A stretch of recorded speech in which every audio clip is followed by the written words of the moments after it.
বন্ধুরা, আমরা যারা মোবাইলের মাধ্যমে ইউটিউবিং করে থাকি তাদের জন্য মোবাইলের মাধ্যমে ভিডিওকে রেকর্ডিং করা এবং ভিডিওকে এডিট করা অত্যন্ত গুরুত্বপূর্ণ বিষয়। এবং সারা বিশ্বে কাইনেমাস্টার একটি অত্যন্ত জনপ্রিয় অ্যাপ্লিকেশন, যার মাধ্যমে প্রচুর সংখ্যক ইউটিউবার তাদের ভিডিওকে কিন্তু এডিট করে থাকেন। আজকের ভিডিওতে কিভাবে আমরা কাইনেমাস্টার অ্যাপ্লিকেশনটির মাধ্যমে ইউটিউবের জন্য একটি পারফেক্ট ভিডিওকে আমরা এডিট করতে পারি এবং এক্সপোর্ট করতে পারি, এই বিষয়টাকে নিয়ে স্টেপ বাই স্টেপ জানবো। কাইনেমাস্টার অ্যাপ্লিকেশনটিকে গুগলে প্লে স্টোর থেকে অত্যন্ত সহজেই আপনি ডাউনলোড করতে পারবেন এবং ইনস্টল করবার পরে এর মধ্যে প্রচুর ফিচার্স রয়েছে। সমস্ত ফিচার্স কিন্তু ব্যবহার করবার জন্য প্রয়োজনীয় নয়, আপনার নিশ অনুযায়ী, প্রয়োজনীয়তা অনুযায়ী আপনাকে বিভিন্ন ফিচার্সকে ব্যবহার করতে হবে। তবে বেসিক কতগুলি ফিচার্স রয়েছে যেগুলিকে সবাইকে আমাদের ব্যবহার করতে হয়। এই অ্যাপ ফিচার্সগুলিকে জেনে নিলেই আপনি বাদবাকি ফিচার্সগুলিকে অটোমেটিক্যালি বুঝতে পারবেন যে কোনটাকে আপনার ব্যবহার করতে হবে, কোনটাকে ব্যবহার করতে হবে না। আর সেই জন্যই বেসিক ফিচার্সগুলিকে জানাই সবথেকে গুরুত্বপূর্ণ। আজকে এই ভিডিওটিকে ডিজাইনই করা হয়েছে বেসিক ফিচার্সগুলিকে নিয়ে। আর তাহলে চলুন আমরা চলে যাই আমাদের মোবাইল স্ক্রিনের মধ্যে। তবে শুরুতে সকলকে জানিয়ে রাখি আমাদের চ্যানেলটিকে সাবস্ক্রাইব করে সঙ্গে থাকার জন্য, আর যারা অলরেডি আমাদের সঙ্গে রয়েছেন সকলকে ধন্যবাদ। কাইনেমাস্টার অ্যাপ্লিকেশনটি ওপেন হয়ে যাওয়ার পরে আমাদের প্রথমেই এরকম একটা ইন্টারফেসকে দেখতে পাবো। এই ইন্টারফেসে ক্রিয়েট নিউ এই অপশনটিতে আমাদের প্রথমে প্রেস করতে হবে। এখানে প্রেস করলে আমরা প্রথমেই পেয়ে যাব অ্যাসপেক্ট রেশিও। আমরা যেহেতু ইউটিউবের রেগুলার ভিডিওর জন্য ভিডিও বানাতে চাইছি বা ভিডিওকে এডিট করতে চাইছি, সেই জন্য 16:9 এই অ্যাসপেক্ট রেশিওকেই আমাদের সিলেক্ট করতে হবে। আদারওয়াইজ আমরা যদি ইউটিউব শর্টস বা এই জাতীয় কোনো ভিডিওর জন্য ভিডিওকে এডিট করতে চাই তাহলে 9:16 বা অন্যান্য যে সমস্ত অ্যাসপেক্ট রেশিও আছে এগুলোকে আমরা সিলেক্ট করতে পারি। রেগুলার ভিডিওর জন্য আমরা 16:9কে সিলেক্ট করে নিলাম। এবার আমরা নেক্সট এই বাটনটিতে প্রেস করব। এই বাটনটিতে প্রেস করলেই আমরা চলে আসবো আমাদের ভিডিওর যে ফাইলস রয়েছে সেই ফাইলসগুলোর মধ্যে। এখান থেকে আমরা যে কোনো একটি ভিডিওকে সিলেক্ট করে নিতে পারি। একটি ফাইলের উপর প্রেস করলাম এবং এখান থেকে এই ভিডিওটিকে জাস্ট আমরা সিলেক্ট করব। ভিডিওটিকে সিলেক্ট করবার জন্য জাস্ট ভিডিওটির উপর প্রেস করলেই দেখুন টাইম লাইনের উপরে ভিডিওটি চলে এসছে। এবার আমাদের এই টিক বাটনটিতে প্রেস করতে হবে। এই টিক বাটনটিতে প্রেস করলে দেখুন ভিডিওটির শেষ অংশের মধ্যে আমরা রয়েছি। ভিডিওটার শুরুতে আমরা যাব, ট্র্যাক করে আমরা শুরুতে যেতে পারি। আদারওয়াইজ এই অংশটিতে প্রেস করলাম, প্রথম অংশটিতে প্রেস করলে দেখুন ভিডিওটি শুরুতে আমরা চলে এসেছি। এবার এই ভিডিওটিকে এডিট করবার শুরুতেই আমাদের দুটি কাজ করে নেওয়া দরকার।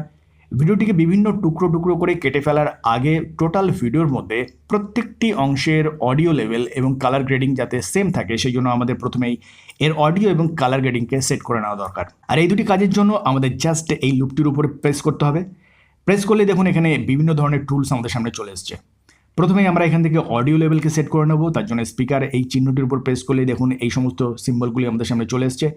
এখান থেকে এই ফিচার্সগুলি দিয়ে আমরা এখান থেকে অডিওকে ইনক্রিজ বা ডিক্রিজও করতে পারি। আমাদের পিচকে অর্থাৎ কথার স্পিডকে কম বা বেশি ইত্যাদি ইত্যাদি করতে পারি এই পিচ অংশটির মাধ্যমে।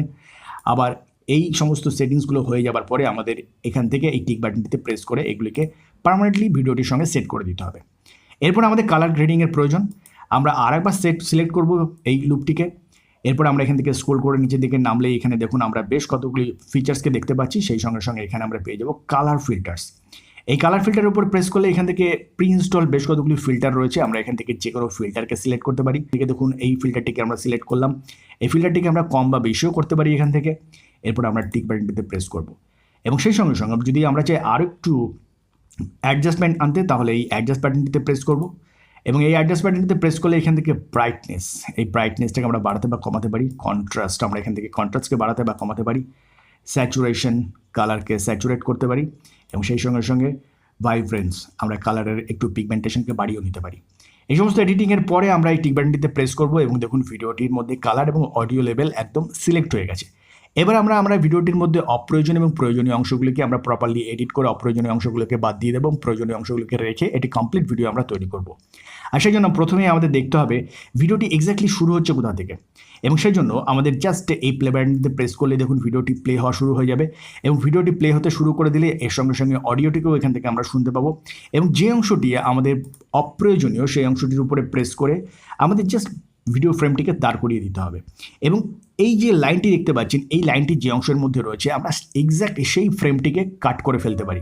সাপোজ আমাদের আগের এই অংশটি অপ্রয়োজনীয়, তাহলে আমরা এই অংশটি বাদ দেওয়ার জন্য জাস্ট এই লুপটির উপর প্রেস করব এবং এই লুপটির উপর প্রেস করলে দেখুন এখানে অনেকগুলি টুলস চলে এসেছে। তার মধ্যে একটি সিজার টুল রয়েছে। এই সিজার টুলটির উপরে প্রেস করলেই এখানে যে প্রথম অপশনটি রয়েছে trim to left of playhead, এই অংশটিতে প্রেস করলে দেখুন প্রথম অংশটি বাদ চলে গেছে।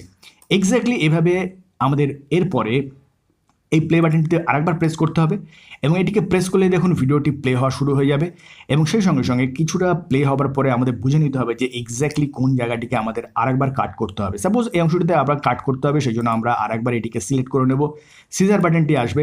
এবার দেখুন আগের অংশ নয়, ঠিক এই লুপটির মাঝামাঝি একটি অংশকে আমাদের কাট করতে হবে, সেই জন্য আমাদের কী করতে হবে, স্প্লিট অ্যাড প্লে হেড এই অংশটিতে প্রেস করতে হবে।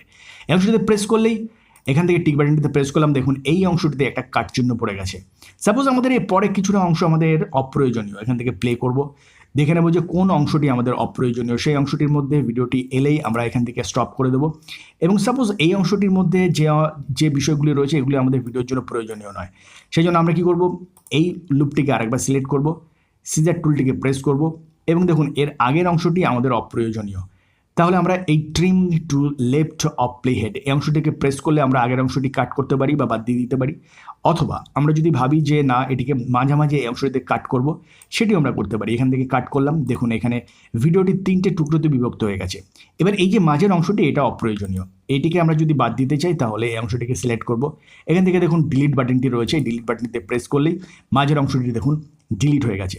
এবার এই যে দুটি অংশ পড়ে রইল, এই দুটি অংশের মধ্যে আমাদের এবার প্লে করে দেখে নিতে হবে এক্স্যাক্টলি কোন অংশটি আমাদের অপ্রয়োজনীয় বাদ বাকি।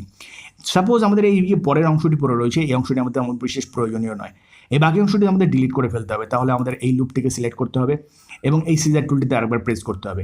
এবার দেখুন trim to right of playhead এই অংশটিতে প্রেস করলেই পিছনের যে অংশটি রয়েছে এই সমস্ত অংশটি ডিলিট হয়ে গেল।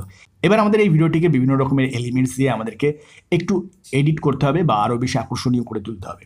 আমরা কি করতে পারি, আমাদের সাপোজ এই অংশটির পরে এই যে ফ্রেমটি রয়েছে এই ফ্রেমটি যদি এক্স্যাক্টলি এইভাবে আসে তাহলে এটি আরও বেশি ইন্টারেস্টিং হয়। এর জন্য আমরা আমাদের সামনে এই যে প্লাস সাইনটি রয়েছে এই প্লাস সাইনটির উপর প্রেস করবো এবং এই প্লাস সাইনটির উপর প্রেস করলে দেখুন আমাদের সামনে অনেকগুলি ট্রানজ্যাকশন এফেক্ট আমাদের সামনে চলে এসছে।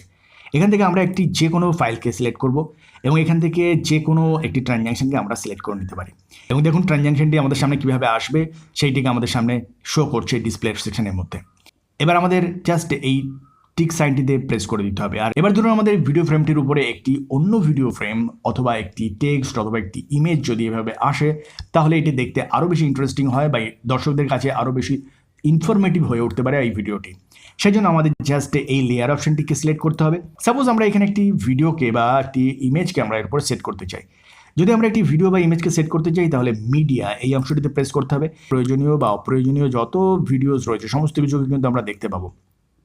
ধরুন আমরা 2 মিনিট 3 সেকেন্ডের এই ফ্রেমটির উপরে প্রেস করব, দেখুন এটা একটা ভিডিও, কিন্তু আমরা এটিকে আরেকটু স্ক্রল করে ছোট করে নিলাম এবং নিজস্ব যেখানে আমাদের এখানে সেট করলে ভালো লাগবে সেই জায়গাটা থেকে সেট করে দিলাম। এবার ধরুন আমাদের এর উপরে আরেকটি ইমেজকে সেট করতে হবে, সেই জন্য আমাদের জাস্ট লেয়ার বাটনটিতে প্রেস করব এবং এখান থেকে আরেকবার মিডিয়া এবং এখান থেকে আমরা যদি সাপোজ এখান থেকে একটা ইমেজ আমাদের যে থাম্বনেল রয়েছে সাপোজ আমাদের এই থাম্বনেলটিকে আমরা এখানে সেট করব।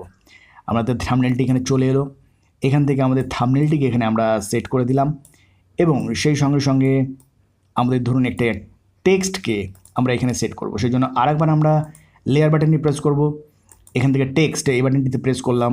সাপোজ এটা কাইনমাস্টার, সেই জন্য আমরা এখান থেকে কে লিখে এখান থেকে ওকে বাটন দিয়ে প্রেস করলাম।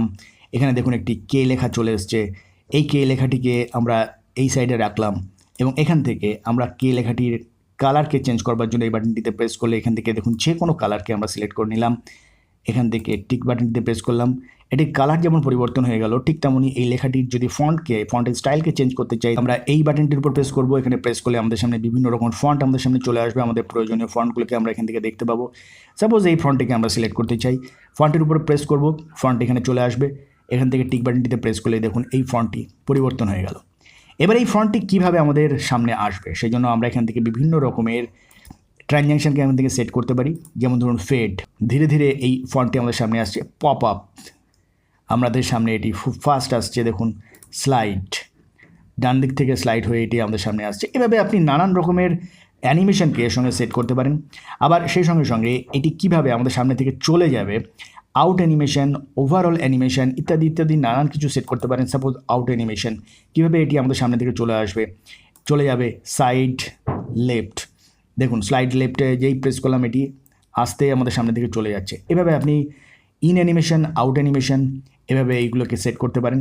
এগুলি সেট হয়ে যাওয়ার পরে সাপোজ এখানে যদি আমাদের একটি অডিও ট্র্যাককে আমাদের সঙ্গে এর সঙ্গে যুক্ত করতে হয় তাহলে আমরা এখান থেকে এই অডিও বাটনটিতে প্রেস করে এখান থেকে আমরা অ্যালাউ বাটনটিতে প্রেস করলেই আমাদের সামনে দেখুন এখানে একটা অডিও সেকশন ওপেন হয়ে যাবে। যদি আপনার মাইক্রোফোন থাকে স্টার্ট বাটনটিতে প্রেস করে আপনার অডিওকে আপনি রেকর্ডিং করতে পারেন এবং অটোমেটিক্যালি এটি এখানে সেট হয়ে যাবে। আদারওয়াইজ আপনি যদি চান এখানে যদি কোনো অডিওকে সেট করতে এই অডিও সেকশনটিতে প্রেস করলেই এখান থেকে সং সেকশনটিতে প্রেস করলেই আপনার হার্ড ডিস্কের মধ্যে বা মোবাইলের মধ্যে যে সমস্ত অডিওগুলি রয়েছে সেখান থেকে যে কোনো অডিওকে আপনি এখান থেকে সিলেক্ট করে নিতে পারেন।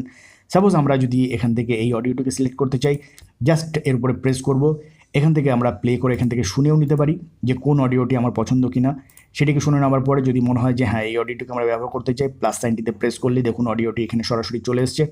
এরপর আমাদের ড্র্যাগ করে পিছন দিকে আসতে হবে, এখান থেকে দেখে নিতে হবে অডিওটি আমাদের যে মেন ট্র্যাক রয়েছে তার বাইরে বেরিয়ে গেছে কিনা।